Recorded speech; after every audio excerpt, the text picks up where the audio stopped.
Hello students, welcome back to our channel. आज हम करेंगे फिजिक्स का एक न्यू टॉपिक जिसका नेम है फ्रिक्शन। प्रीवियस लेक्चर में हमने फिजिक्स के कुछ कॉमन फोर्सेस के बारे में पढ़ा था। उन्हीं कॉमन फोर्सेस में से मेरा एक और फोर्स निकल के आता है जिसका नेम है फ्रिक्शन। तो ये काफ़ी इंपॉर्टेंट है। स्टार्ट करते हैं। मैं आपको ना एक एग्जाम्पल के थ्रू बताती हूँ। सपोज ये ऑब्जेक्ट है, मैं ना इस पे फोर्स लगा रही हूँ। देखो ऐसे फोर्स लगा रही हूँ। अब मैं फोर्स तो लगा रही हूँ, ये आगे क्यों नहीं बढ़ रहा? ये क्या बात हुई?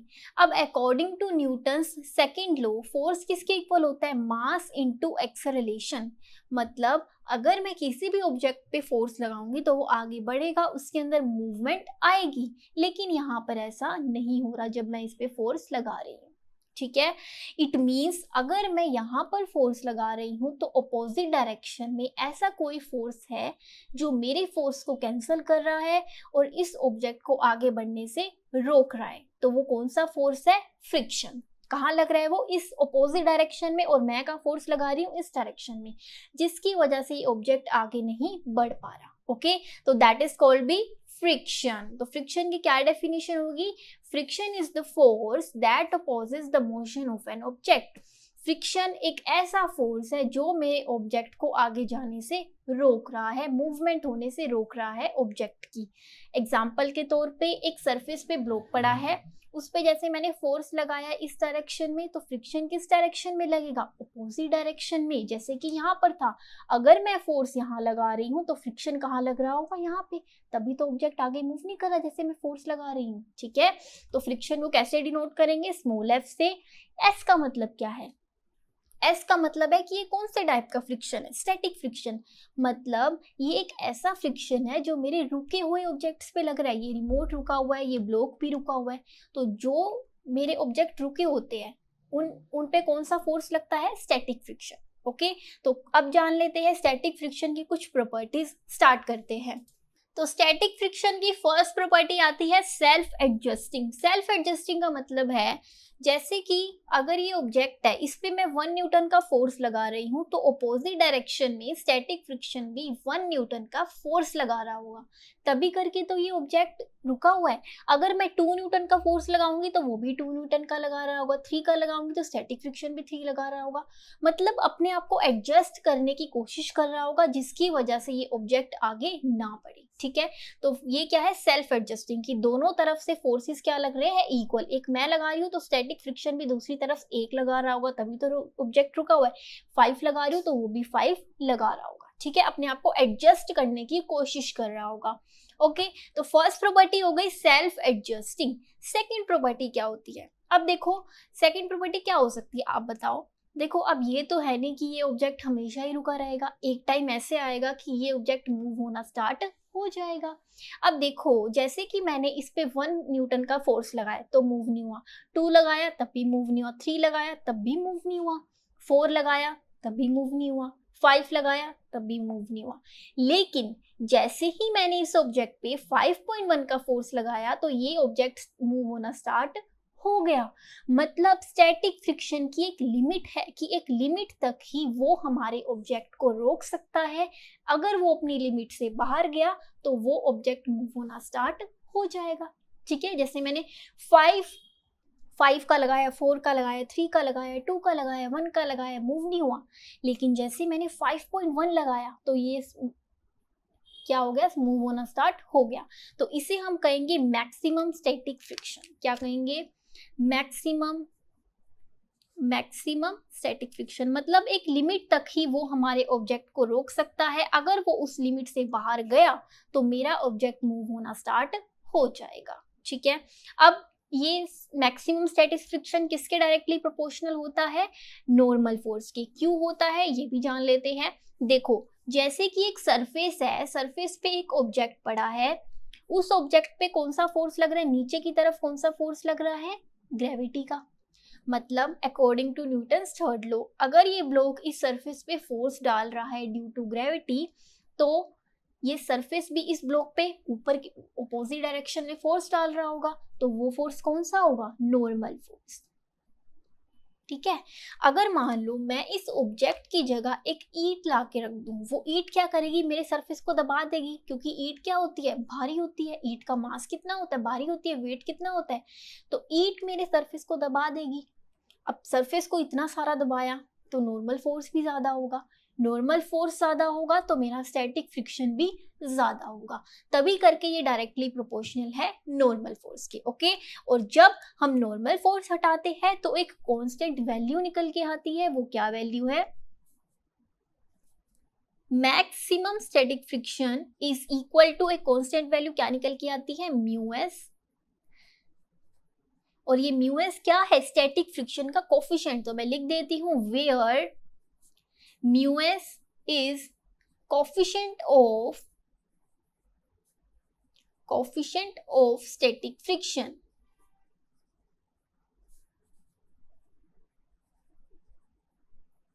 ओके, अब ये म्यू एस जो है वो ना सरफेस डिपेंडेंट है। अब ये म्यू एस क्या है, सरफेस डिपेंडेंट। सरफेस डिपेंडेंट का मतलब ये है कि अगर मेरा ऑयली सरफेस है, जैसे कि ये सरफेस है, ये बहुत स्मूथ सरफेस है, इसके ऊपर एक ऑब्जेक्ट पड़ा है, मैं इस पे फोर्स लगाऊंगी तो एकदम से आगे चला जाएगा, क्योंकि मेरा सरफेस क्या है, स्मूथ सरफेस है, तो मेरी म्यू एस की वैल्यू भी कम होगी। म्यू एस की वैल्यू कम होगी तो स्टैटिक फ्रिक्शन भी कम होगा। लेकिन अगर मेरा सरफेस हार्ड है और उस पर ऑब्जेक्ट पड़ा है, मैं उसको धक्का लगा रही हूँ, तो मुझे दिक्कत आएगी उस पर फोर्स लगाने में, मतलब उसमें क्या होगा, मेरी म्यू एस की वैल्यू क्या होगी, ज्यादा होगी, और स्टैटिक फ्रिक्शन क्या होगा, स्टैटिक फ्रिक्शन भी ज्यादा होगा। ओके, तो ये तो हो गया mu s is surface dependent. अब आगे बढ़ते हैं। तो अब देखो, मैंने आपको बैक टू द पॉइंट आते हैं कि स्टैटिक फ्रिक्शन मैक्सिमम का मतलब क्या है, मैक्सिमम स्टैटिक फ्रिक्शन का मतलब क्या है, एक लिमिट तक ही ये स्टैटिक फ्रिक्शन हमारे ऑब्जेक्ट को रोक सकता है, उस लिमिट से बाहर गया तो मेरा ऑब्जेक्ट मूव होना स्टार्ट हो जाएगा। जैसे कि इस ऑब्जेक्ट पे मैंने 1 फोर्स लगाया, 2 लगाया, 3 लगाया, 4 लगाया, 5 लगाया, लेकिन जैसे 5.1 फोर्स लगाया ये ऑब्जेक्ट मूव होना स्टार्ट हो गया। मतलब उस फ्रिक्शन की जो लिमिट है वो 5 हो सकती है, 5 से ज्यादा नहीं हो सकती, क्योंकि 5 से ज्यादा हुई तो ऑब्जेक्ट मूव होना स्टार्ट हो जाएगा, लेकिन 5 से कम भी तो हो सकती है, 4, 3, 2, 1। तो अगर हम जब मैक्स को हटाते हैं ना, तो हम स्टैटिक फ्रिक्शन को ऐसे भी लिख सकते हैं, static friction is less than mu S. Okay, मतलब जब हम मैक्स को हटाएंगे तो हम ऐसे लेस देन भी लिख सकते हैं। वो क्यों, मतलब मेरी वैल्यू 5 तक तो हो सकती है फ्रिक्शन की, 5 से ज्यादा नहीं हो सकती, लेकिन 5 से कम तो हो सकती है, 5 से छोटी वैल्यूज 4, 3, 2, 1। तो इसीलिए मैंने ये फॉर्मूला यहाँ पर बना दिया। तो आपने याद रखना है, जब मैक्स को हटाएंगे तो ये मेरा फॉर्मूला निकल के आता है, static friction is less than mu S. Okay, अब ये तो बात हो गई स्टैटिक फ्रिक्शन की। अब बात कर लेते हैं काइनेटिक फ्रिक्शन की। अब ये काइनेटिक फ्रिक्शन क्या होता है, अब काइनेटिक फ्रिक्शन क्या होता है, वो ना स्टैटिक फ्रिक्शन से ऑपोजिट है। मतलब स्टैटिक फ्रिक्शन क्या था, जो मेरे रुके हुए ऑब्जेक्ट्स पे लग रहा था। काइनेटिक फ्रिक्शन क्या हो सकता है, मेरे मूविंग ऑब्जेक्ट्स पे जो फोर्स लग रहा है वो क्या है, काइनेटिक फ्रिक्शन।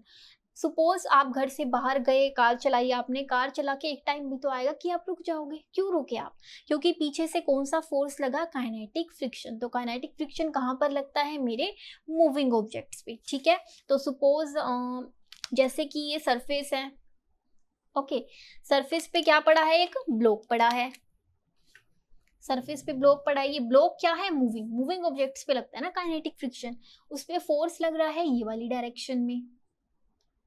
तो काइनेटिक फ्रिक्शन कहाँ लगेगा, ऑपोजिट डायरेक्शन में। फ्रिक्शन चाहे जो भी हो, स्टैटिक हो या काइनेटिक, लगते हमेशा ऑपोजिट डायरेक्शन में। ठीक है, तो काइनेटिक फ्रिक्शन कहाँ लग रहा होगा मेरा, ऑपोजिट डायरेक्शन में। तो इसको भी स्मॉल f से डिनोट करेंगे, और ये k का मतलब क्या है, काइनेटिक फ्रिक्शन। जैसे वहां पे s था तो वो स्टैटिक फ्रिक्शन। ओके, और ये जो काइनेटिक फ्रिक्शन है ये किसके डायरेक्टली प्रोपोर्शनल होगा, नॉर्मल फोर्स के। क्यों होगा, देखो, जैसे कि एक ट्रक है, एक तरफ ट्रक है और एक तरफ साइकिल है। ट्रक भारी है या साइकिल, ऑब्वियसली ट्रक भारी है। ट्रक का मास कितना है, वेट कितना है, ट्रक ने सरफेस को ज्यादा दबाया हुआ है, तो जिस वजह से उसकी नॉर्मल फोर्स भी ज्यादा होगी। एक तरफ साइकिल है, साइकिल हल्की होती है तो उसने सरफेस को कम दबाया हुआ है, तो उसकी नॉर्मल फोर्स क्या होगी, कम होगी। अब एक तरफ मैंने ट्रक को धक्का दिया और एक तरफ साइकिल को, दोनों को इकट्ठे धक्का दे दिया। उन दोनों में से सबसे पहले कौन जल्दी रुकेगा, ट्रक रुकेगा या फिर साइकिल, ट्रक रुकेगा। क्यों रुकेगा? क्योंकि उसकी नॉर्मल फोर्स ज्यादा थी, उसका वेट ज्यादा था, तो नॉर्मल फोर्स ज्यादा है। नॉर्मल फोर्स ज्यादा है तो इट मीन्स उसकी काइनेटिक फ्रिक्शन भी ज्यादा होगी। एक तरफ साइकिल थी, अब साइकिल लेट रुकेगी। क्यों लेट रुकेगी? क्योंकि उसका नॉर्मल फोर्स कम था। नॉर्मल फोर्स कम है तो उसकी काइनेटिक फ्रिक्शन भी कम होगी, जिसकी वजह से साइकिल क्या होगी? लेट रुकेगी। ठीक है, तो that's why kinetic friction is directly proportional to normal force. Same चीज जब हम डायरेक्टली प्रोपोर्शनल को हटाते हैं तो एक कांस्टेंट वैल्यू निकल के आती है। क्या वैल्यू निकल के आती है? इज इक्वल टू म्यू के। जैसे वहां म्यू एस था, यहां पर क्या आ जाएगा? म्यू के। तो यहां पर लिख देंगे हम वेयर म्यू के is the coefficient of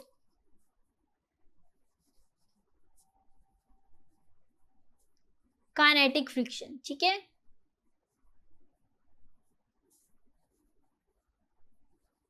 mu के क्या है? काइनेटिक फ्रिक्शन का कोफिशिएंट। ओके, अब ये तो बात हो गई स्टैटिक फ्रिक्शन की, काइनेटिक फ्रिक्शन की। अब एक इंपॉर्टेंट और एक इंटरेस्टिंग फैक्ट मैं आपको बताती हूँ। तो इंटरेस्टिंग फैक्ट क्या है? Static and kinetic friction is independent of area of contact. कि स्टैटिक और काइनेटिक फ्रिक्शन जो है वो एरिया ऑफ कॉन्टैक्ट पे डिपेंड नहीं करते। जैसे कि ये रिमोट है, इस रिमोट ने कितना एरिया लिया? इतना एरिया लिया। अगर इस रिमोट को मैं ऐसे कर दूं तो एरिया कम हो गया। इस रिमोट का एरिया कम हो गया तो इसका मतलब ये नहीं कि फ्रिक्शन भी कम लगेगा, नहीं, फ्रिक्शन उतना ही लगेगा जितना लग रहा था। तो एरिया ऑफ कॉन्टैक्ट पे डिपेंड नहीं करता।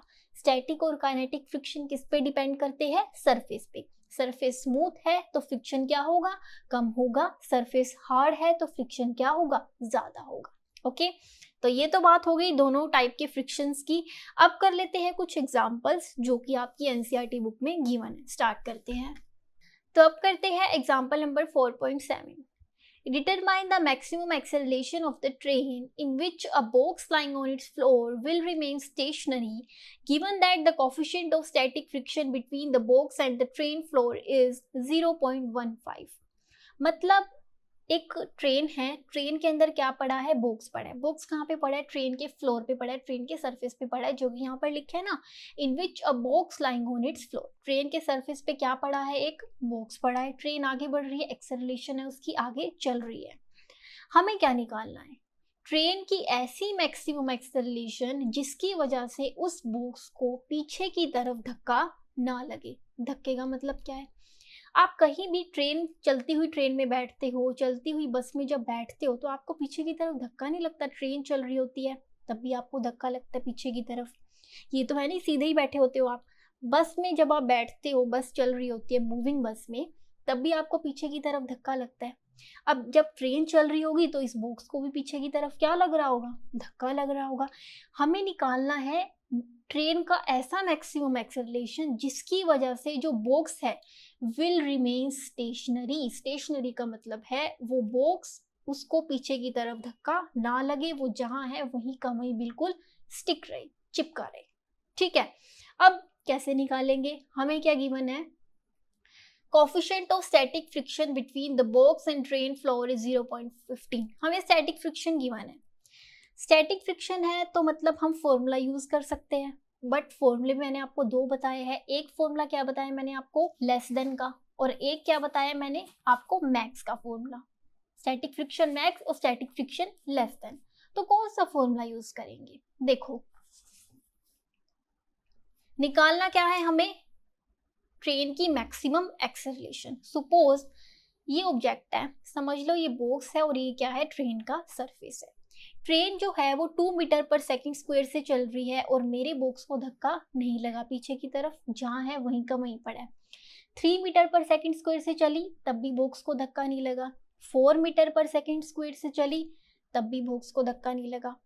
5 मीटर पर सेकंड स्क्वायर से चली तब भी बॉक्स को धक्का नहीं लगा।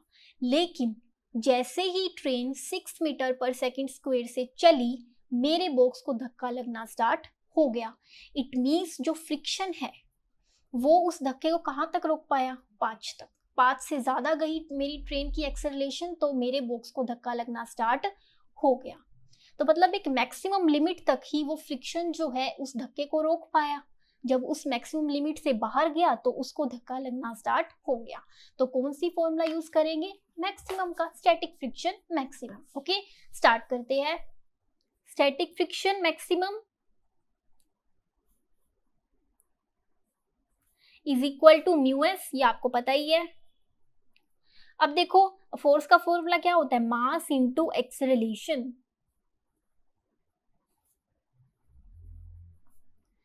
Is equal to mu s n. Mu s और यहाँ पे क्या आ जाएगा? mg। क्यों आएगा mg? क्योंकि जो ऑब्जेक्ट है वो सरफेस पे है, कोई हवा में तो नहीं उड़ रहा। अब नीचे की तरफ कौन सा फोर्स लग रहा होगा? ग्रेविटी का। ग्रेविटी का फोर्स लग रहा होगा तो ऊपर की तरफ अपोजिट डायरेक्शन में कौन सा फोर्स लग रहा होगा? Normal force. मतलब वाई की डायरेक्शन में तो कोई फोर्सेस ही नहीं है। तो वाई की डायरेक्शन में कोई फोर्सेस नहीं है तो वो दोनों फोर्सेस क्या होंगे? एक दूसरे के इक्वल होंगे। मतलब नॉर्मल फोर्स किसके इक्वल होगा? एफ के। एफ का फॉर्मूला क्या होता है? mg। तो यहाँ पर मैंने लिखा mg। ठीक है, और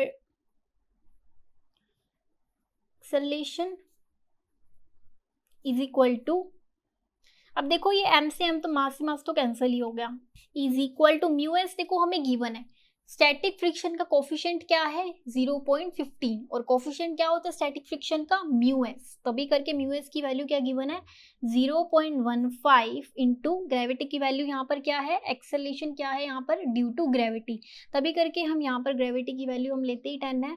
maximum acceleration is equal to, ये सोल्व करके आपका आंसर आएगा 1.5 मीटर पर सेकेंड स्क्वायर। मतलब मुझे ट्रेन की कितनी मैक्सिमम एक्सेलरेशन करनी पड़ेगी? 1.5 मीटर पर सेकेंड स्क्वायर, जिसकी वजह से उस बॉक्स को पीछे की तरफ धक्का नहीं लगेगा। अगर मैं इस रेंज से बाहर गई, अगर मैं 1.6 मीटर पर सेकेंड स्क्वायर एक्सेलरेशन कर दूंगी तो क्या होगा?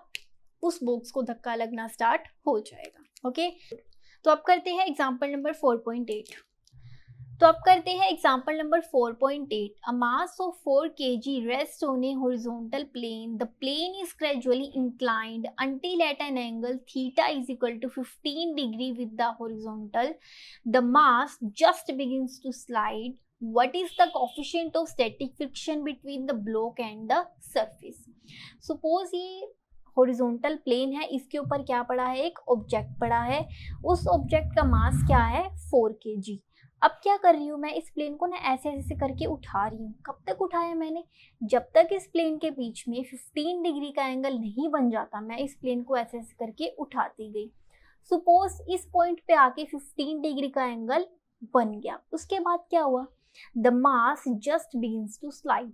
जैसे ही 15 डिग्री का एंगल बना, जो मास है वो स्लाइड होना स्टार्ट हो गया। Just begins to slide.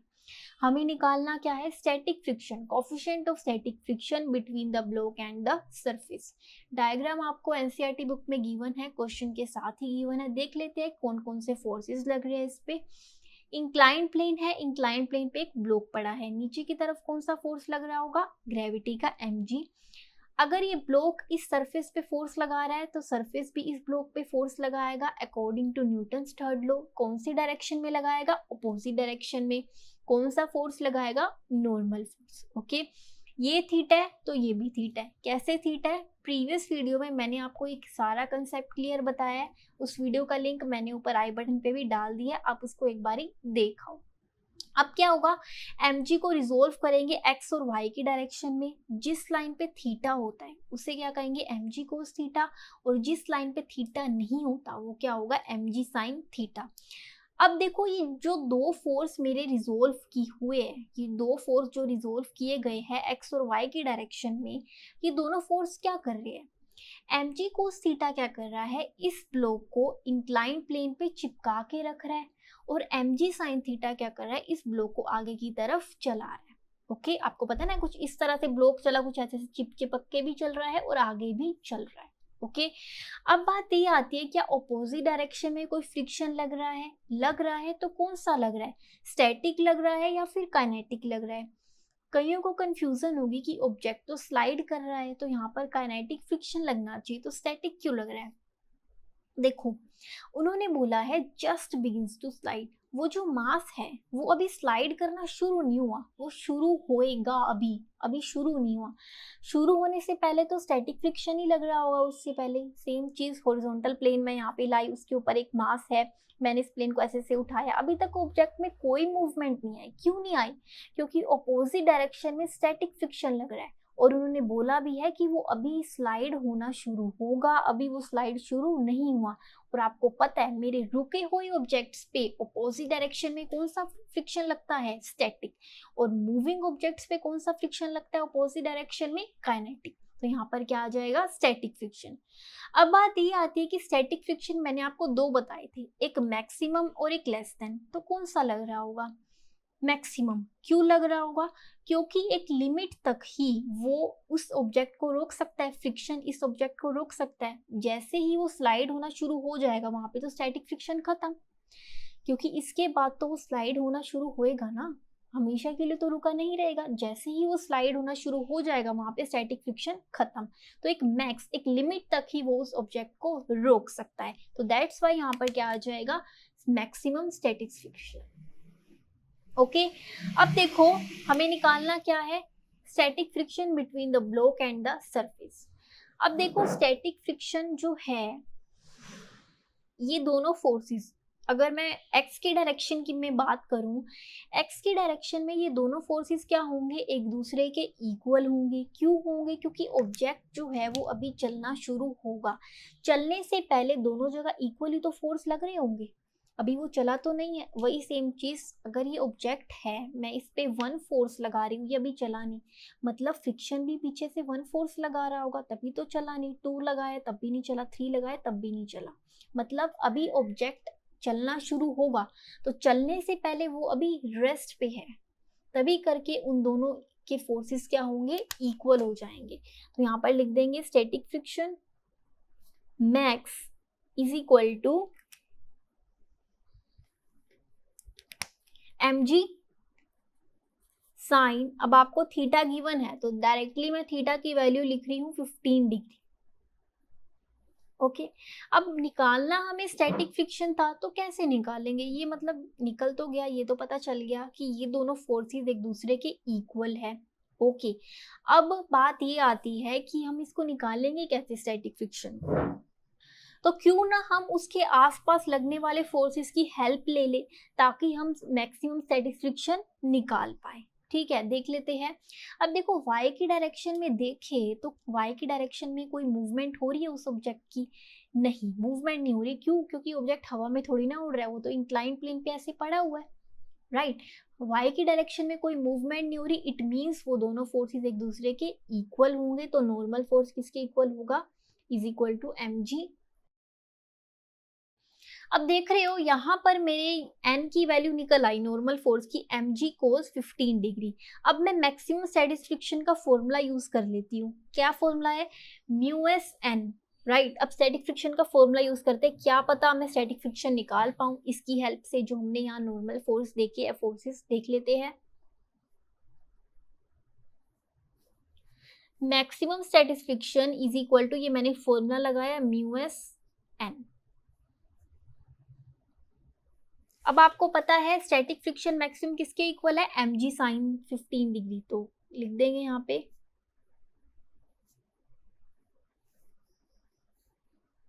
Is equal to mu s, normal force किसके इक्वल है? mg कोस 15 के, तो वैल्यू पुट करते चले जाएंगे। mg से mg cancel and sine 15 degree upon में कोस 15 डिग्री मल्टीप्लाई का है, इधर जाके क्या हो जाएगा? डिवाइड का, is equal to mu s, ये क्या आ जाएगा? साइन बाय कोस कितना हो जाएगा? tan 15 degree is equal to mu s. और अगर आप इसको सोल्व करोगे तो आपका आंसर क्या निकल के आएगा? 0.27। तो स्टैटिक फ्रिक्शन क्या मेरा निकला? ब्लॉक और सरफेस के बीच में 0.27। ओके, सो आई होप ये आपको क्लियर हो चुका होगा। तो अब करते हैं एग्जाम्पल नंबर 4.9। तो अब करते हैं example number 4.9. What is the acceleration of the block and trolley system shown in a figure 4.12? If the coefficient of kinetic friction between the trolley and the surface is 0.04, what is the tension in the string? Take gravity is equal to 10 meter per second square. Neglect the mass of the string. तो यहाँ पर आपको ये diagram already given है question में. यहाँ पर एक ट्रॉली है और एक ब्लॉक है. जो स्ट्रिंग है, रस्सी का जो एंड पॉइंट है वो ट्रॉली से बंधा हुआ है, सरफेस पे है ट्रॉली, और नीचे की तरफ रस्सी का जो एंड पॉइंट है वो ब्लॉक से बंधा हुआ है. ठीक है, ब्लॉक क्या है, नीचे की तरफ लटका हुआ है. उस ब्लॉक का मास क्या है 3 kg और ट्रॉली का मास क्या है 20 kg. अब दोनों रस्सी से बंधे हुए हैं, रस्सी में खिंचाव आ रहा है. खिंचाव आने की वजह से कौन सा फोर्स लग रहा है, यहाँ पर टेंशन फोर्स लग रहा है. रस्सी में लगने वाले फोर्स को हम क्या कहेंगे, टेंशन. अब ये दोनों ऑब्जेक्ट्स क्या है मेरे, मूविंग ऑब्जेक्ट्स, जो कि क्वेश्चन में बोला गया है काइनेटिक फ्रिक्शन. जिस वजह से इस ट्रॉली को अपोजिट डायरेक्शन में कौन सा फोर्स लग रहा है, काइनेटिक फ्रिक्शन. क्योंकि फ्रिक्शन कहाँ लगता है, अपोजिट डायरेक्शन में लगता है ना, तो काइनेटिक फ्रिक्शन. निकालना क्या है हमको, एक्सेलरेशन निकालनी है ब्लॉक और ट्रॉली की. और क्या निकालना है, टेंशन निकालनी है स्ट्रिंग में. कैसे निकालेंगे, देखो जो भी गिवन है सबसे पहले उसको लिख लेते हैं, फिर देखते हैं कैसे निकालेंगे. क्या गिवन है हमें, ट्रॉली का मास गिवन है, लिख दो मास ऑफ ट्रॉली कितना गिवन है 20 kg. उसके बाद क्या गिवन है, ब्लॉक का मास गिवन है. ब्लॉक का मास कितना है 3 kg. अब मेरे पास क्या गिवन है, coefficient of kinetic friction. Kinetic friction का कोफिशिएंट क्या होता है, म्यू के. मतलब मुझे म्यू के गिवन है. क्या है म्यू के, यहाँ पर म्यू के इज इक्वल टू 0.04. ये मतलब ये चीजें क्या है मेरे को गिवन है. ओके अब देखो हम क्या करेंगे, हमें निकालना है एक्सेलरेशन. फोर्स का फॉर्मूला क्या होता है, force is equal to mass into acceleration. मुझे ब्लॉक और ट्रॉली का मास पता है, इसका 20 kg है, इसका 3 kg है, लेकिन मुझे इन दोनों के फोर्सेस नहीं पता क्या है. तो क्या करें, मास पता है फोर्स नहीं पता, तो एक्सेलरेशन कैसे निकलेगी. तो क्यों ना मैं इन दोनों पे लगने वाले फोर्सेस को कैलकुलेट कर लूं. उसके बाद क्या होगा, फोर्स निकल आएगा, मास मुझे गिवन ही है, बच क्या जाएगा एक्सेलरेशन. तो वहां से मैं एक्सेलरेशन बहुत इजीली निकाल सकती हूँ, राइट. अब बात ये आती है कि यहाँ पर दो अलग अलग पॉइंट्स पे फोर्सेस लग रहे हैं. अब आपको पता है जहां पर अलग अलग पॉइंट्स पे फोर्सेस लग रहे हो तो वहां पर हम फ्री बॉडी डायग्राम्स का यूज करते हैं. स्टार्ट करते हैं. ओके तो फर्स्ट फ्री बॉडी डायग्राम, एक यहाँ पे फोर्स लग रहा है, एक यहाँ पे लगने वाले फोर्स को अलग से कैलकुलेट करूंगी और यहाँ पे लगने वाले फोर्स को अलग से कैलकुलेट करूंगी. तो first free body diagram. I know कईयों को होगा कि हमें टेंशन भी तो निकालना है स्ट्रिंग में, वो भी निकाल लेंगे. ओके सबसे पहले फोर्सेस निकालते हैं. फोर्सेस निकलेंगे तो एक्सेलरेशन निकाल पाएंगे, फिर हम स्ट्रिंग भी निकाल ही लेंगे. तो first free body diagram, first free body diagram में क्या होगा, देखो सबसे पहले जाते हैं हम ब्लॉक पे. कौन सा फोर्स लग रहा है नीचे की तरफ, 30 न्यूटन का. ऊपर की तरफ कौन सा फोर्स लग रहा है, टेंशन. रस्सी में खिंचाव आने की वजह से कौन सा फोर्स लग रहा है यहाँ पर, टेंशन. तो ये तो हो गया फर्स्ट फ्री बॉडी डायग्राम. अब सेकंड फ्री बॉडी डायग्राम पे चलते हैं. तो अब करते हैं सेकंड फ्री बॉडी डायग्राम बना लेते हैं. Second free body diagram. Second free body diagram हम किसका बनाएंगे, ट्रॉली का. ट्रॉली पे फोर्सेस कौन कौन से लग रहे हैं देख लेते हैं. अब देखो y की डायरेक्शन में कोई फोर्स लग रहा है, नीचे की तरफ कौन सा फोर्स लग रहा होगा, फोर्स ड्यू टू ग्रेविटी. ऊपर की तरफ कौन सा फोर्स लग रहा होगा, नॉर्मल फोर्स. सेम चीज अगर ये ब्लॉक इस सरफेस पे फोर्स डाल रहा है तो according to Newton's third law surface भी इस ब्लॉक पे फोर्स डाल रहा होगा ऑन अपोजिट डायरेक्शन. कौन सा फोर्स डाल रहा होगा, नॉर्मल फोर्स. y की डायरेक्शन में हमें फोर्सेस गिवन है, एक लग रहा है टेंशन और इस तरफ लग रहा है काइनेटिक फ्रिक्शन. तो ये फोर्सेस हो गए, अलग अलग पॉइंट्स पे लगने वाले फोर्सेस को हमने कैलकुलेट कर लिया. अब हमें क्या करना है, इनको सोल्व करना है. स्टार्ट करते हैं. तो first free body, first free body की कैलकुलेशंस करते हैं. देखो अब हाँ, यहाँ पर दो फोर्सेस लग रहे हैं, दो फोर्सेस लग रहे हैं, इट मीन्स मुझे क्या निकालना है, फोर्सेस का सम, नेट फोर्स निकालना है। दो फोर्सेस है ना, तो यहाँ पर हम क्या निकालेंगे, नेट फोर्स। एक फोर्स तो लग नहीं रहा, तो फिर क्या होता है, force is equal to mass into acceleration. लेकिन यहाँ पर दो फोर्सेस है तो क्या निकलेगा, नेट फोर्स। अब बात ये आती है कि नेट फोर्स, ये दोनों फोर्सेस का जो सम है वो किसके इक्वल होगा, जीरो के इक्वल होगा? नहीं, क्यों? क्योंकि ये ऑब्जेक्ट इक्विलिब्रियम पे थोड़ी ना, मतलब कोई रुके हुए ऑब्जेक्ट थोड़ी ना, ये दोनों ऑब्जेक्ट्स क्या है, मूविंग ऑब्जेक्ट्स, और मूविंग ऑब्जेक्ट्स है तो मतलब इनका सम जीरो नहीं है। तो क्या होगा, मास इनटू एक्सेलरेशन। ओके, अब क्या करेंगे, इन दोनों फोर्सेस को मैग्नीट्यूड प्लस डायरेक्शन की फॉर्म में देखेंगे। अब टेंशन को देख लेते हैं। क्या मुझे टेंशन का मैग्नीट्यूड पता है? नहीं पता। कौन सी डायरेक्शन में, पॉजिटिव वाई की डायरेक्शन में, तो टी। 30 न्यूटन का मैग्नीट्यूड क्या है, 30। कौन सी डायरेक्शन में, माइनस वाई की डायरेक्शन में, तो क्या आ जाएगा, -30 is equal to mass into acceleration. अब यहाँ पर देख रहे हो जो फोर्स है, एक्सेलरेशन जो फोर्स है वो कहाँ पर लग रहा है, माइनस नीचे की तरफ फोर्स लग रहा है 30 न्यूटन, तभी करके यहाँ पर एक्सेलरेशन क्या आ जाएगा, माइनस का।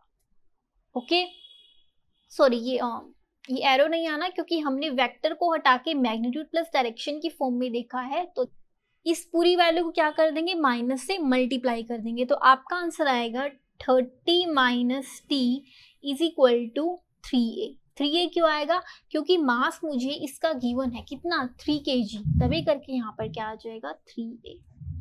ओके, तो ये आपकी फर्स्ट इक्वेशन बन चुकी है। सेकंड फ्री बॉडी डायग्राम को कैलकुलेट कर लेते हैं। मैं यहाँ पे कर लेती हूँ second free body. Second free body diagram में कौन कौन से फोर्सेस लग रहे हैं, अब यहाँ पर भी देखो फोर्सेस कितने सारे लग रहे हैं, 1 2 3 4, वाई की डायरेक्शन में भी, एक्स की डायरेक्शन में, तो मतलब नेट फोर्स निकलेगा। नेट फोर्स किसके इक्वल होगा, मास इनटू एक्सेलरेशन। क्यों इक्वल होगा, क्योंकि फोर्स, क्योंकि ये ऑब्जेक्ट्स क्या है, मूविंग ऑब्जेक्ट्स है, रेस्ट पे होते तो फोर्सेस का सम क्या होता, जीरो होता। अब देखो वाई की डायरेक्शन में फोर्सेस लग रहे हैं और एक्स में भी लग रहे हैं। वाई की डायरेक्शन में क्या मूवमेंट हो रही है ऑब्जेक्ट, आप बताओ, इस ट्रॉली की क्या मूवमेंट हो रही है वाई की डायरेक्शन में, नहीं, कोई हवा में थोड़ी ना उड़ रहा है, वो तो एक्स की डायरेक्शन में मूव कर रहा है। तो इट मींस वाई की डायरेक्शन में कोई मूवमेंट नहीं हो रही, जिसकी वजह से ये दोनों फोर्स क्या होंगे, एक दूसरे के इक्वल होंगे। नॉर्मल फोर्स किसके इक्वल होगा, एफ जी के। ओके, तो ये तो फोर्स यहीं पर ही खत्म हो जाते हैं, इनका कोई लेना देना है ही नहीं, क्योंकि उस ट्रॉली की वाई की डायरेक्शन में कोई मूवमेंट है ही नहीं। अब एक्स की डायरेक्शन में मूवमेंट है, उसको देख लेते हैं। कौन सा फोर्स है, एक टेंशन है और एक kinetic friction. Magnitude plus direction की फॉर्म में देखेंगे। टेंशन क्या है, क्या मुझे टेंशन का मैग्नीट्यूड पता है, नहीं पता, लिख दो। कौन सी डायरेक्शन में, पॉजिटिव एक्स की डायरेक्शन में, तो पीछे पॉजिटिव। काइनेटिक फ्रिक्शन का मैग्नीट्यूड पता है, नहीं पता। कौन सी डायरेक्शन में, माइनस एक्स की डायरेक्शन में, तो minus kinetic friction is equal to m में।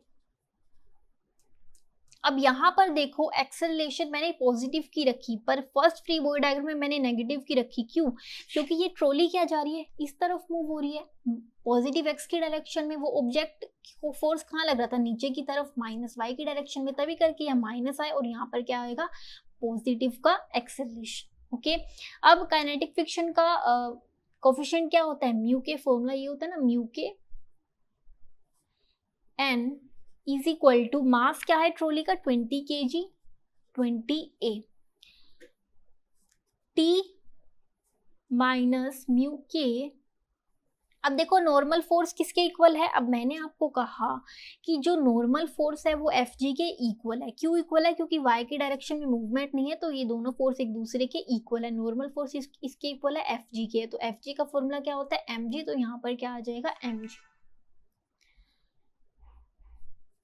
Is equal to 20 acceleration. और यहाँ पर म्यू के की वैल्यू हमें ऑलरेडी क्वेश्चन में गिवन है 0.04, ये 0.04 इंटू मास क्या है मेरे ट्रॉली का, मास क्या है 20, और यहाँ पर ग्रेविटी किसकी वजह से, ड्यू टू एक्सेलरेशन, जिसकी वजह से हम 10 वैल्यू लेंगे, इज इक्वल टू 20a।